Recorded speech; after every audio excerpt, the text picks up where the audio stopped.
Good afternoon, and welcome to the Harvard Chan Studio. I'm excited to bring together a panel of distinguished healthcare leaders to discuss one of the most pressing tensions in our field, the conflict between clinical and financial priorities in healthcare. Today's conversation examines how leaders navigate competing demands, protecting high-quality patient care while ensuring the financial sustainability of their organizations. This is the fourth installment of Pressure Points, a series of critical issues we faced in healthcare, a collaboration between the studio, the executive and continuing education at the Chan School. I'm pleased to introduce our panelists for today's conversation. Greg Meyer, Professor of Medicine at Harvard Medical School, previous CMO of Mass General Brigham Physicians Organization. Erica Werner, Chief Physician Executive at Tufts Medicine, President of Tufts Medical Center Physician Organization, and Jean-Marie Guise, Director of the Center for Learning Healthcare Delivery at Beth Israel Deaconess Medical Center, and co-founder of the U.S. Cochrane Network. It's a real pleasure and privilege to moderate such a distinguished panel of colleagues. We will explore in a conversation with the panelists their thinking and strategies for balancing clinical and financial priorities in their organizations. So I'm going to start with a tone-setting question. As leaders, I'm very interested in your perspective on the challenge of balancing clinical and financial priorities in healthcare organizations. How big is this challenge? And what are the forces and trends that are driving this major issue? So I'm going to start with Erica. Yeah, I think it's a great question. I really don't think there's any bigger challenge that we face currently or that we'll face going into the future. So you asked about trends and sort of what's causing this.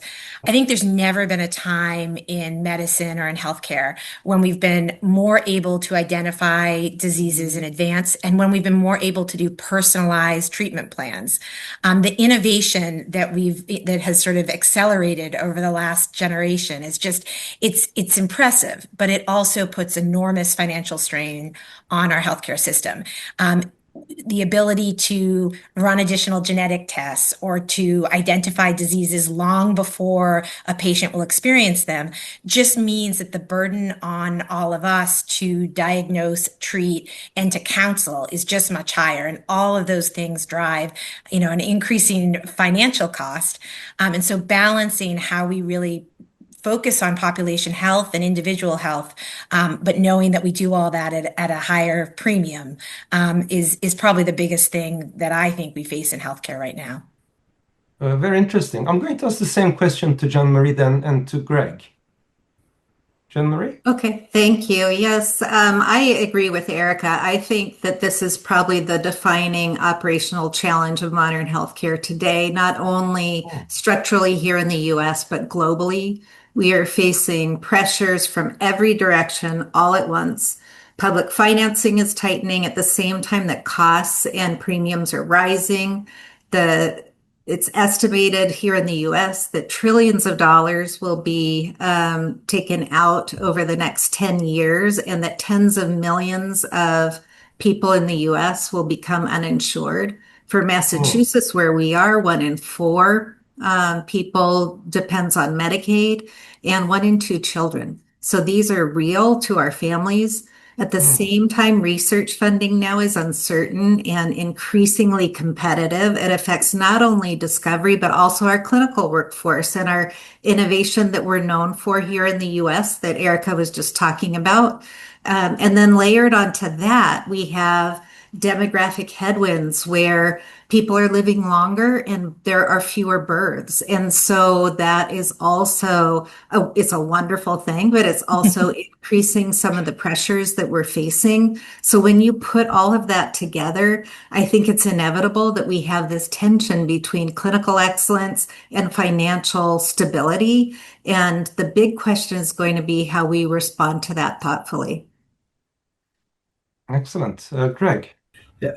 First, thanks for having us. And, I think both Jean Marie and Erica really, I think, covered a lot of the issues. I just add two. The first one is patient expectations. Is that over time, what we've seen is patients expect healthcare to work like everything else in their life. They expect it to be convenient, they expect it to be quick, they expect it to be friendly, and they expect to have some control over it in terms of the way they interact, for example, digitally with other sectors of the economy. So patient expectations are going up dramatically, in addition to the challenges that were stated earlier. And at the same time, we have a provider workforce that's incredibly tired. And so kind of thinking through the aftermath of COVID, but actually this all preceded COVID, that we had providers who were getting tired, had burnout, and frankly were facing moral injury on a day-to-day basis over a number of issues, including that tension between finances and clinical care. And so all of these have kind of come together. And I would say, as a healthcare leader with over 4 decades of experience, it's never been harder. It's really important for folks to understand, like, this is as rough as it's ever been. And frankly, I don't see it getting a whole lot better really quick, although I am an optimist, and maybe we'll talk about that a little later. Wonderful. I love optimists, but also love realists. And you have illustrated what you call the defining operational challenge that you face as leaders, or we face in health systems. And it seems that all of these contextual changes and shifts have created a perfect storm that needs addressing. And the numbers, Jean-Marie, that you mentioned these are big numbers that these shifts are going to bring. But I was interested to hear Erica's view that we have innovation, which is as an optimist like Greg, which is wonderful. But then this innovation is bringing challenges as opposed to solutions. So there are lots of tensions. So let me explore these tensions in more detail, because these are very much aligned with the survey that we've undertaken with our community, who identify balancing clinical and financial priorities as a top challenge for clinicians and clinical leaders like yourselves. And of course, you have to make decisions around cuts and programs and services to cope with this perfect storm. So what trade-offs have been the hardest, and how have you made these decisions in relation to trade-offs in a transparent way without demoralizing the team and without losing trust? It's a difficult question. So I'm going to start with Greg, the optimist. So I would love to be able to tell you that, boy, I had to search my mind for a while to come up with an example. But the truth of the matter is there are many. Let me give you just one. One of the challenges that we have in America, and frankly, it's a global challenge, is the delivery of healthcare in rural environments. I spent some time as a healthcare leader in a system in northern New England. And at that point in time, we had a single pediatric neurosurgeon who actually left to bring her practice, ironically, down here to Boston. We faced a dilemma. And the dilemma was, could we actually hire a new pediatric neurosurgeon who would be able to take care of the children in northern New England and be able to expedite their care so they didn't have to travel all the way down to Boston or New York. But at the same time, we didn't have the patient population to support them to be fully active, to maintain their skills, nor did we have the financial wherewithal to hire 2 or more colleagues to share call with them. In the long run, we came up with what was, I think, a relatively creative solution, but it was a compromise, and that is to have a pediatric neurosurgeon part-time who spends some time down in Boston as well, spending time in northern New England. But the reality of it is that at the end of the day, we had to make eye contact with a really hard reality. And the really hard reality is that child who falls off their bike, in Dorchester, Massachusetts, just a few miles from some of the world's best teaching hospitals, is going to probably have a different chance at a good outcome than that child who falls off their bike in Littleton, New Hampshire, or in the Northeast Kingdom of Vermont. And those are the things that, as leaders, that we struggle with all the time. Now, thank you, Greg, for this very powerful reminder that what we think as a challenge in low and middle income countries, often of rural medicine, is also a challenge in our state here in Massachusetts, that has some of the best hospitals and hospital networks and primary care networks in the world, of course. So I'm going to go to Erica, then to Jean-Marie to answer the same question, the trade-offs and how you make these decisions in a transparent way. Yeah, Greg's story really resonates with me. I think it's stuff, unfortunately, we face, at regular intervals. My mind went to the closing of floating children's at Tufts soon after I arrived at Tufts, and then in my current role, we've had to make some really hard decisions about similar to Greg, about what pediatric services we keep at Tufts and what we rely on our partner, Boston Children's Hospital, for.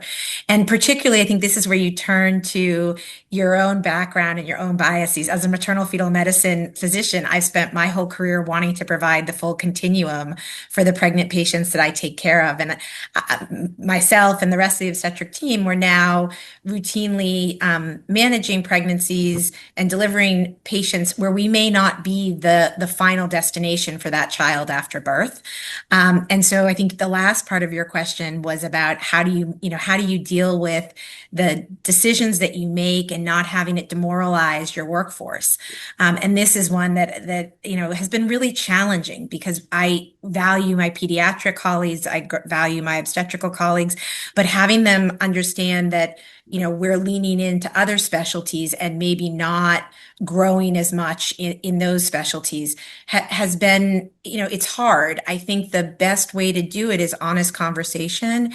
And in particular, talking about the business decisions and the patient decisions that we make aren't a reflection on our overall value for a particular specialty. So we know, in the city of Boston, you can get amazing pediatric surgical care at many, many places. And luckily, we don't need as much pediatric surgical care as we could build capacity for. And so it's really about right sizing the services that we provide for the volumes that we all see, and doing that collectively as a region rather than individually as one health system. And I think having those conversations, it's hard when it's your specialty, but ultimately probably the right thing for patients. And ultimately, clinicians get on board when they understand the why and that it's really the patients are at the center of the decisions we're making. Yeah, thank you, Erica, for sharing this experience. Jean-Marie. I think these are such great points, and it's so difficult. The healthcare, like any business, has two ways to manage cost. You can either increase the revenue or decrease the cost. And perhaps distinguishing healthcare in a very difficult way is that the healthcare margins are some of the thinnest of any business. And so there isn't a lot of room. You start with like hiring freezes and not filling open positions. Okay, that leaves people who already we were asking more with less, and we're asking again to do more with less. Next, we start to target programs that don't directly generate revenue. That might be research, it might be administration, it might be quality. And while those might be a short-term answer, they have some really serious long-term consequences. And that you were asking about the trade-offs that are the hardest to make. I think the hardest are the ones that deal with mission and people. It affects the people here, and people matter first. We're asking teams to do more with less, and this is deeply personal. And I agree with Erica that I've learned probably the hard way that you can't protect people from what's happening. People are smart. They know what this context is.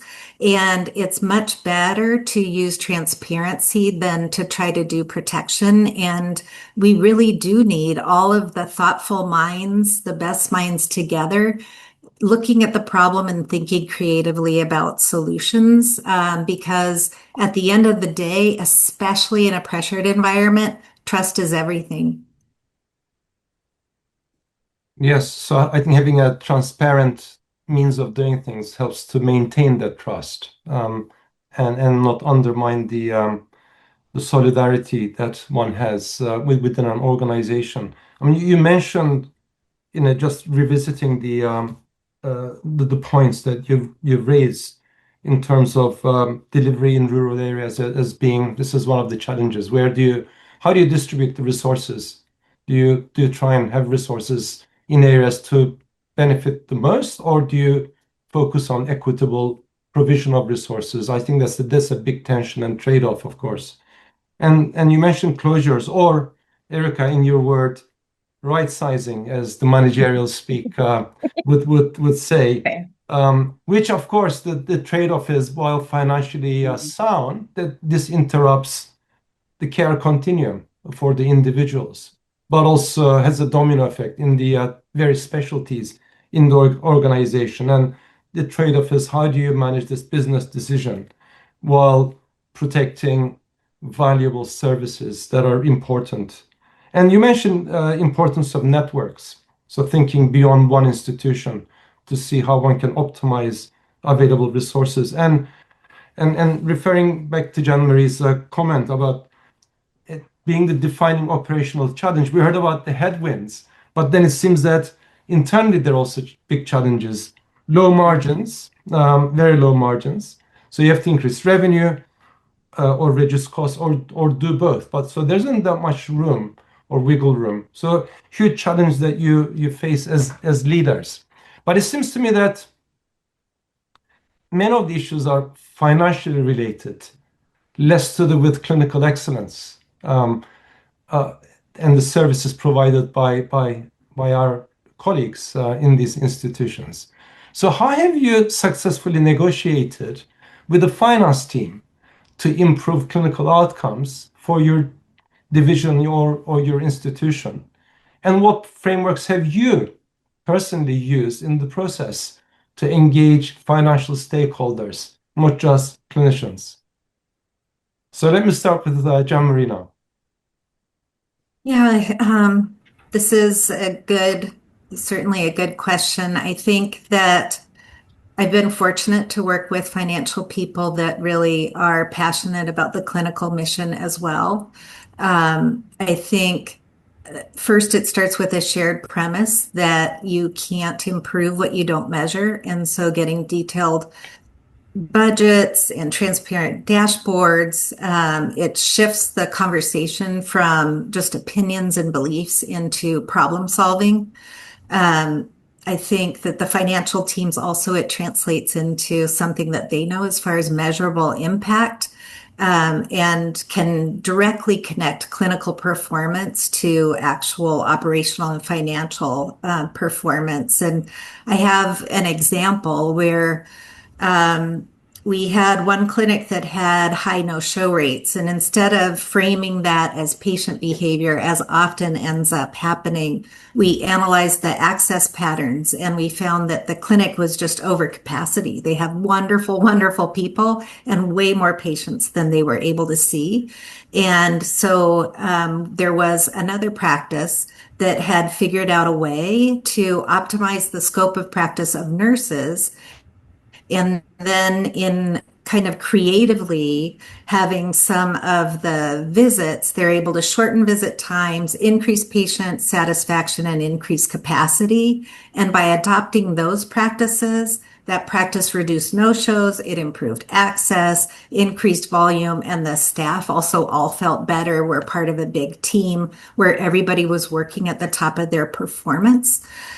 Without simply adding costs, it actually increased the overall performance. So I think, it is possible, and I'm not here to say that it's easy. Yes, and you mentioned dashboards. I just want to follow up a little bit on that. So these are available, the data available to all the stakeholders, or just to the finance team? No, usually, right. In order to get people to work together and problem solve together, they have to be available to the practices so that they can identify the problems and come up with what the potential solutions might be. I think buying is really important. And like we said, transparency in order to promote trust. Yes, so transparency and shared problem identification, perhaps. Yeah, that's a great theme. So let's follow with Greg, then Erica. Yeah, in terms of trying to negotiate through, I think, these difficult tensions, I think the first thing that's incumbent on us as clinicians and providers is to actually get financially literate. And I think one of the things I'm hoping, that students at, Chan Hart School of Public Health do is take advantage of the opportunities to learn about financial management, because that is part of delivering healthcare these days. The second piece is to make sure that there's a bilateral understanding of the why. And what I mean by that specifically is that it's important for us as clinician executives to understand the financial challenges and to be able to speak the financial language. But it's equally important for our finance colleagues to actually spend time with us and spend time, frankly, on the front line, walking the gemba of healthcare, to understand the challenges that we face. And I think with those two in place, you can start to have that discussion around, okay, let's find what are the values that we absolutely share and we want to preserve, and try to work from them. Because the bottom line, I think, is, Jean Marie, and I think Erica would agree, is we're blessed by the fact that our colleagues, they want to do the right thing. They want to make sure that we can take care of the patients and communities we serve. But at the same time, they're trying to negotiate that tension, but from a different viewpoint, from a financial one. The more that we can bring the two together, I think the better the decisions that we make. And one of the ways to make sure that that gets hardwired is to get the kind of message straight from the top. And one of the things that I've always insisted on, and the organizations I work in, is that board meetings always begin with quality. It's not because, finance isn't important, but the reality is what we're about is we're about delivering care. And I think creating that reminder, having mutual understanding, and starting with shared values gets us through this really tough time, but it's not getting easier. Yeah, this is very helpful. So transparency on the what, but sort of shared understanding, transparent data, but shared values guiding the decisions, sort of then bilateral understanding of these issues guided by the values. So why we're doing and what we're trying to achieve. So Erica, over to you. Yeah, so I agree with so much of that. I think just to sort of add my spin on, I think it does start with assuming good intentions. None of us, not even our amazing finance colleagues, go into healthcare because, they want to make millions of dollars, right? We're all in healthcare because we ultimately want to make sure that patients get the care they need. And so I think we put a slide up at the beginning of all of our meetings that has our values. And one of them is that, we assume that we all have good intentions. I think then it's about acknowledging that we all have different, training and different perspectives, and ultimately speak different languages. And while I completely agree with Greg that as physician leaders, we should get as much financial knowledge as possible, I will never have spent 25 years, focused on a P&L or, embedded in budgeting work. And knowing that our approaches are different and acknowledging that allows us to then break down the silos. And I think too often, I'll take budgeting for an example. Too often the finance team sits in one quarter and puts together a budget. Then they turn to the operators and say, what can you deliver on? And finally it goes to the clinicians, like, can you actually see this many patients? And I think that's a real, not the way we should be doing business. And I agree, whichever of my colleagues said, it starts at the top. So I think acknowledging that no decision should be made without a financial leader, an operation leader, and a clinical leader vetting it is really important. And we sort of do that. Nothing goes out the door without those, three buckets being checked, and then carrying that down all the way to, to the frontline departments or subspecialties. And I think in that way, only when we don't try to accomplish things in silos do we make sure that we're all on the same page and moving forward. No, thank you, Erica. These are really excellent points. And you mentioned speaking different languages. I remember almost 30 years ago, I wrote a paper where I argued, I think it was doctors and managers need to speak the same language, because I characterized them as being two very different tribes. Yeah. That's what I learned when I was doing my MBA. It was a completely different language. It was Yeah. like doing anatomy at medical school. It was so confusing. But over Can time, I, I'm I just just want used to to add, it. can I add one thing? I think it's really interesting in other industries, right? We don't have computer programmers that we then encourage to, to market their product or put together their financial plan. Like in other industries, they solve this maybe better than we have in healthcare. And I think that says a lot that we should learn from. Yes, but I want to follow this point a little bit actually, because I think it's critically important. Because as clinicians, as we're not trained in sort of Mhm. finance typically. So, what kind of financial skills or acumen will be most helpful to clinicians, healthcare professionals, to navigate this really complex landscape that you're describing, to overcome the defining operational challenge that you mentioned early on. So let me start Yeah. with Greg, then move to Erica, then to Jean Marie. Yeah, I think there are just a few, right? And this Yes. doesn't require you to go back to school for years and years, but I do think that you need to kind of be able to work your way through a kind of profit and loss statement. You need to be able to look at cash flow. You need to be able to look at a balance sheet, and those are pretty simple skills. But in fact, if you don't understand them, you're actually held hostage to others, Hmm. in this decision making process. I think the second is to really try to understand, not in a super detailed way, but on the back of the envelope way. How do you think about return on investment? Hmm. And I'd say the third skill is to understand how you think about the trade-offs within a population. What's the opportunity cost? Erica and her colleagues, they faced a tough set of decisions around closing floating hospital, but there was an opportunity cost there because they knew Hmm. that if they kept it open, they wouldn't be able to do other things that were really important to the communities that they serve. And so being articulate in those three areas, I think, is absolutely an essential leadership skill. Hmm. So it's a must. Erica, what's your view? Yeah, I agree with everything Greg said. I think that in particular, you have to have enough knowledge that you're willing to speak up and question. And I think for every person, that means a different level of understanding. But you have to be able to question your CFO and your financial colleagues without worrying that without having self-doubt that you don't know what you're talking about. So whatever knowledge will get you to that point.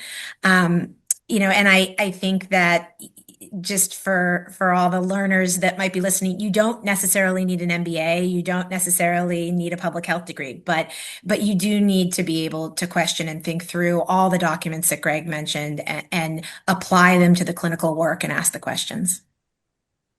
Excellent. Jean Marie. Yes, I agree with my colleagues as far as the financial acumen or some awareness, the fluency. It reduces the fear, which is really helpful because it's pretty big for clinicians. Hmm. It improves your credibility. I think it's why I got an MBA, but I also agree with Greg. You do not need to go to MBA school to do this. In fact, I remember one of my teachers and said, "Hey, look, if you've balanced your checkbook, you've been doing some of this profit and loss stuff on your own, and even just starting there." Um, but I do think that we've found that no single degree or background is actually able to solve this. We've had physicians with MBAs, we've had MBAs, we've had economists, we've had all sorts of different people being the head of organizations, and it's not like we're seeing the solution out there. So I think that some of the most important skills are really to be able to think in systems, Hmm. to understand the trade-offs, like you were saying, because I think a lot of times we go into decisions and you're not thinking about what Greg was talking about the opportunity cost, that if you've made a choice in one direction, it does mean you're not selecting something in another.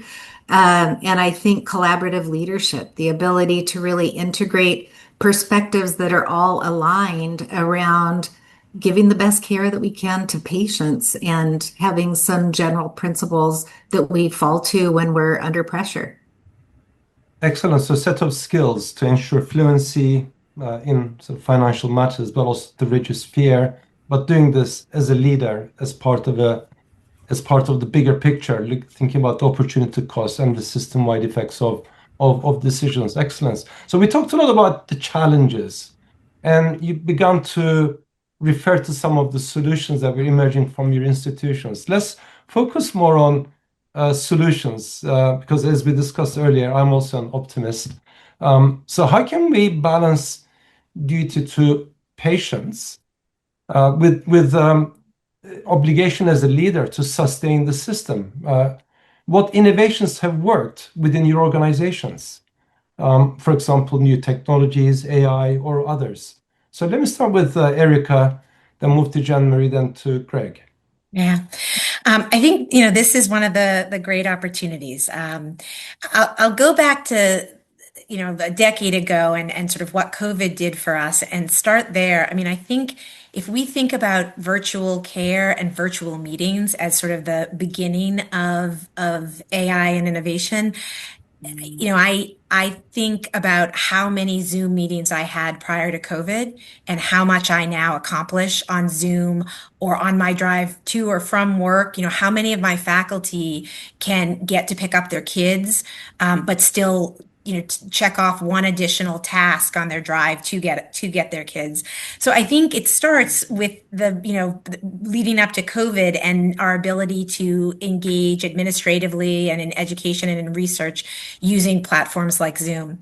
I also think that we're now able to provide healthcare virtually, and that's been a phenomenal improvement, and able to use things like blood pressure monitoring or even heart, even cardiac monitoring or continuous glucose monitoring without bringing a patient in.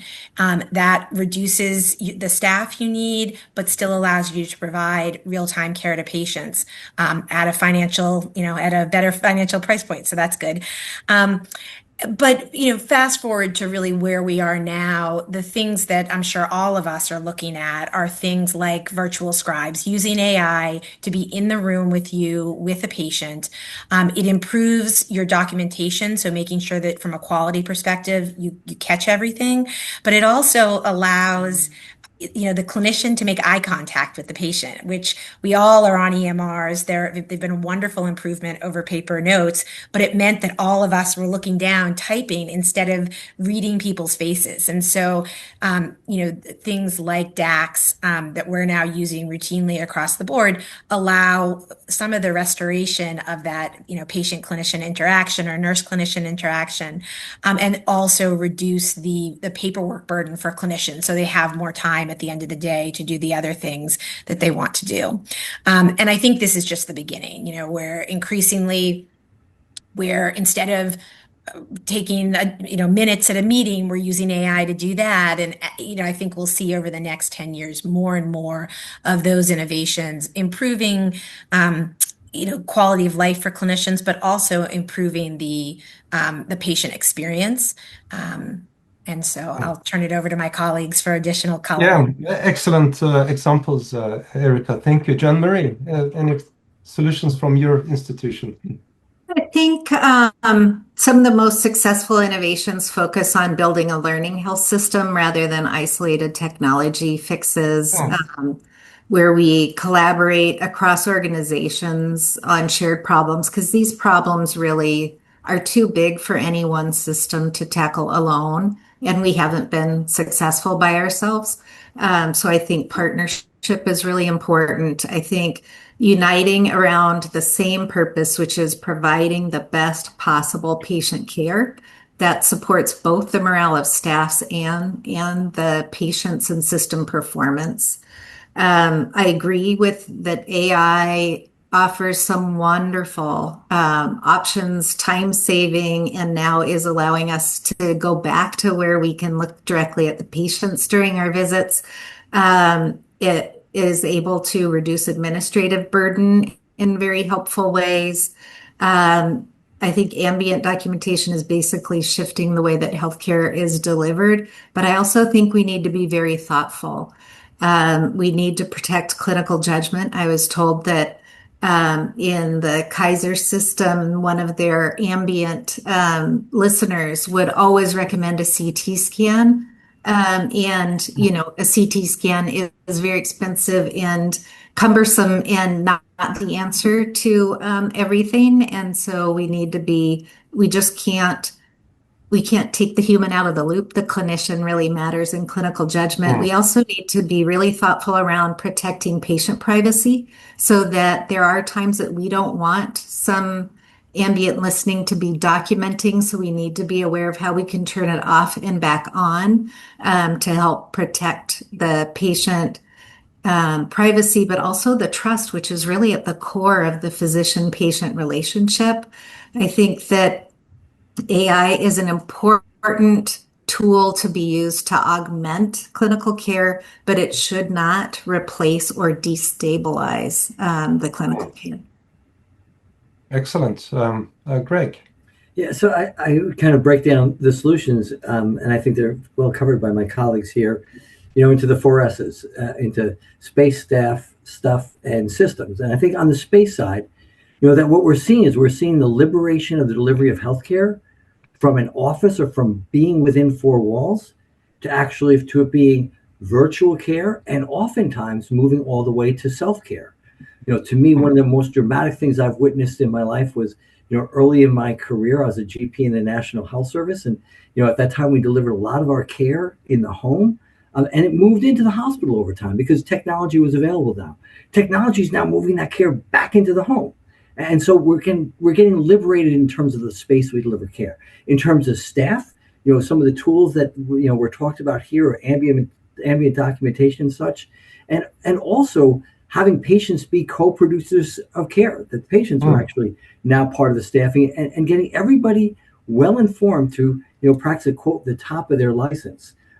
In terms of stuff, it's the ubiquity of tools like smartwatches and our ability to communicate with each other, which have allowed us in many ways to deliver care much more efficiently and at a much higher level than we could before. And finally, it's the systems. And I think it was mentioned before. Think about how do we become a high reliability organization? How do we think about the way that we organize care? How do we make sure that we have folks engaged in kind of understanding what's going on at the front line as they're making decisions? I think those four S's come together, and yes, I do think it's going to be a brighter day.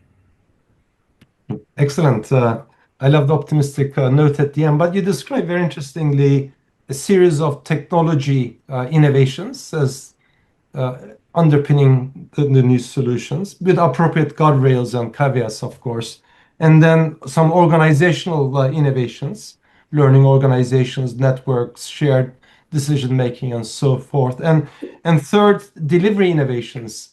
So re-engineering the delivery process and innovation centered around the users, with users being co-producers rather than just receiving. So very, very interesting dimensions of innovation working collectively to address the issues that you've identified. I mean, these are really excellent and very tangible examples. And we could really spend much more time with these solutions, but unfortunately, we have about 8 to 9 minutes left.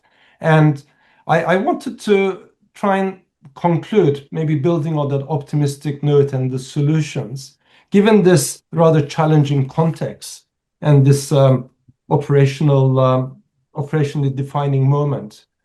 If you could change one thing as a healthcare leader in the health systems that you're working in, what would it be to improve the balance of clinical care and excellence and financial priorities? So let me start with Greg, followed by Jean-Marie, followed by Erica, then Jean-Marie. Well, I think we all love being. This is like a $1 trillion question, of course. We all would love the opportunity to be czar for a day, and I guess if I was the czar or czarina, I would, what I would do is I would want to see the acceleration of the volume to value transition, because I do think that as we start to think more broadly, not just about the patients in front of us, but about the broader populations that we serve, and focusing in on value, really thinking about care that is appropriate, the care that is delivered with a great experience, with a great outcome, and delivered as efficiently as possible. To have a healthcare system that incents that type of behavior, I think would be a game changer, and I wish we were moving more quickly.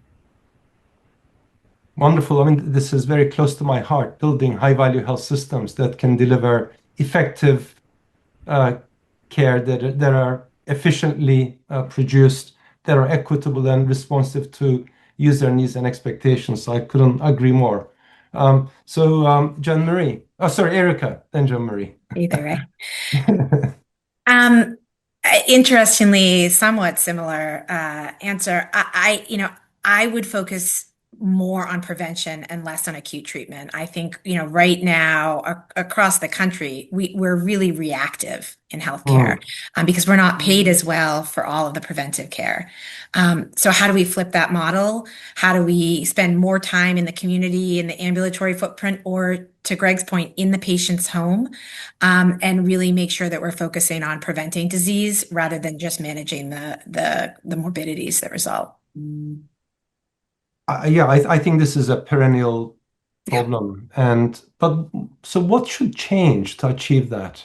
Because Yeah, I think I it remember really, we've been talking about this for certainly yeah. more than 30 years since I've been in health systems work. Yeah, I mean, I think we don't have to look further than Boston, right? For the most part, and I think we're all getting better at this, but for the most part, we bring patients to the city. We don't go out to them. We don't have huge ambulatory campuses. And I mean, I'll speak for my organization. We have a wonderful a wonderful hospital in Merrimack Valley. But how do we get to the point that we are really providing top-notch ambulatory and home care in those markets where we're really only bringing patients in to the hospital environment when it's absolutely necessary? Okay, so Does that really, answer your question? yeah, absolutely. That's really flipping the model, Mhm. quite dramatically, I might add. And Jean Marie, finally. I think if I could change one thing, I would like to structurally align clinical research and educational missions instead of managing them like they're competing cost centers.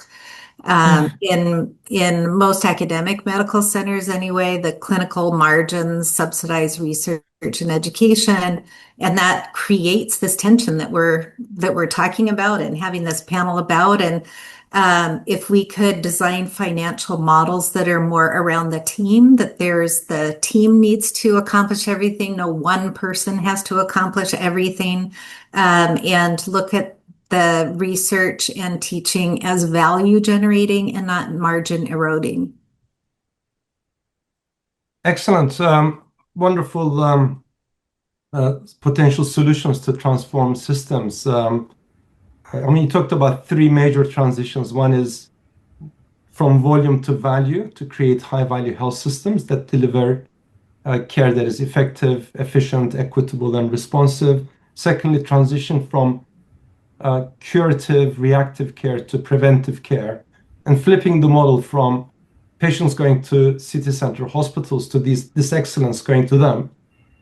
And third, a major structural transition from just valuing revenue generating clinical work to actually align this with research and education.